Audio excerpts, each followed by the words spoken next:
It's been a while since I made a video, and this is what I've been up to.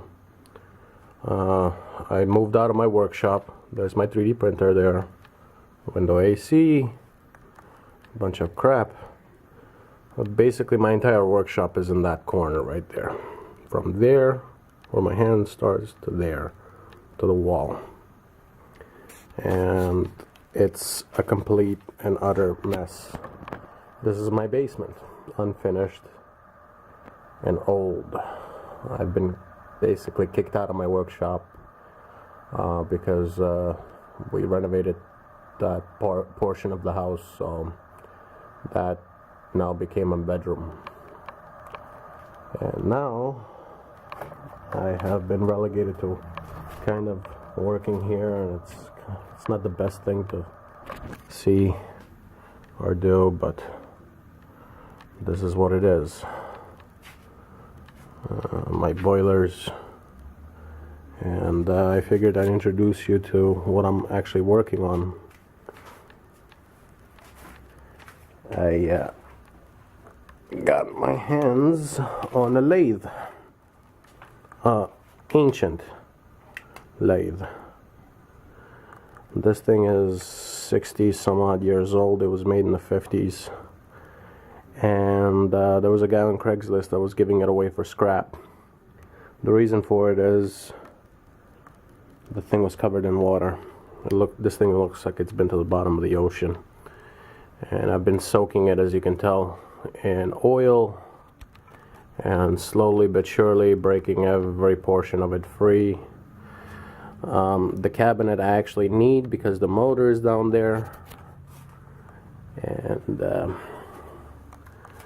that will be the next portion of the lathe that I have to break free, and then I will disassemble all the mechanicals down there and remove them.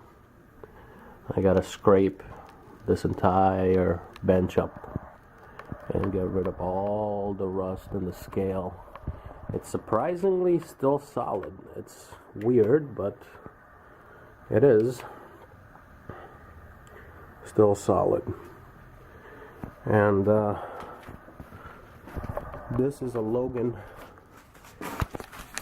825 series. I don't know if you can even tell that. Maybe some more light. Focus. Logan 825. The gearbox, this whole lathe was seized, and I've been disassembling the back gear and reduction gears. I finally got the headstock spinning. It's not free spinning, but it is spinning. I think the grease in there is caked on, but it's not all bad news. The actual ways on this thing, you can tell I've been oiling it up, but the ways are actually really, really nice. They're sharp and clean, relatively. So I guess this thing got covered in dust and oil, and then it got covered in water. There's the tailstock. Still trying to break that free. I will be working on it tonight. And I managed to get the 3-jaw chuck off of this, and the spindle actually looks like it's in really, really good shape. It's got 4-way table. You can actually cut threads with this lathe. This gearbox is completely seized, but the gears are really big and beefy. There's a couple of gears that have broken teeth, like this one, and I will probably do a video on how I'm gonna probably end up restoring these gears, unless I find them for a good price, through brazing and probably filing them out and cutting new teeth in there. But in either case, the lathe is actually very, very complete. That's what this pile over here is. This I'm actually missing it's a centering portion of the tailstock, so you can actually mount like a floating bar with bearings. These jaws, I'm missing 2 of them, but that's okay because this lathe was supposed to go into the scrap bin. And there's a pile of tools here. I have a 4-jaw chuck with 3 sets of what do you call it? 3 sets of jaws. I have 3-jaw chucks with 2 sets of jaws. A bunch of this tooling that I finally managed to free up. I covered it in. I washed these parts and then covered them in used engine oil so they don't actually rust again.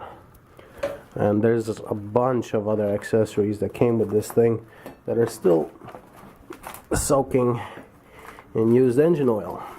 I saved about 5 quarts of this stuff when I did an oil change earlier, a couple of months ago, I guess. And there's the chuck that goes on the tailstock. And I got a bunch of tooling with this lathe, and these parts over here are completely frozen shut. There's another chuck there, but I'm not worried about these 2 parts as much as I am the actual lathe. Tonight I'm gonna work on possibly disassembling the lower gearbox here and getting the motor out and pulling out all the wiring and all of these parts. It looks horrendous, but I think I will be able to mostly clean up all of this. And if I can clean all of this up, I'll have a nice working lathe that otherwise I wouldn't have, honestly I wouldn't have bought this thing even if it was in really good shape, unless it was an excellent price. I've seen some of these lathes go for as much as $2,500. Not doing that. I'm not spending $2,500 on a lathe. There's a bit of a history to this thing too. This machine was actually used during the Korean War as well as the Vietnam War. The previous owners of that shop, now it's a woodworking shop, but the previous owners, it was a full-fledged machine shop. It was a job shop for the US government. So this lathe has probably made aircraft parts, God knows what else. So it's got some history, and from what the previous owner told me about the yet previous owner, the original owner, is this was their baby lathe.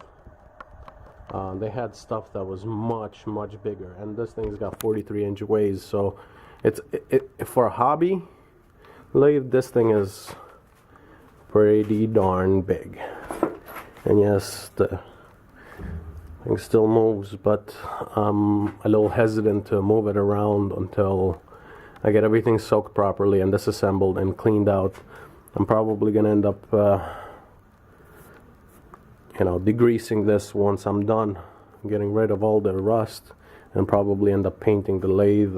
The table, definitely I gotta paint, and bring it back to something that could be presentable. Which brings me up to the future projects. This entire basement area is gonna get refinished at some point, hopefully by me, and it's going to become my new workshop. Yes, the ceilings are not so tall, but it's got a lot of space here. I can definitely set up a beautiful workshop here, and this will be my permanent workshop. This is not a living space. This is not a space where it's anything but storage. So if I build a workshop over here, it's no big loss. And even though I have a lot of crap there, it really isn't a lot of crap because I haven't put it around.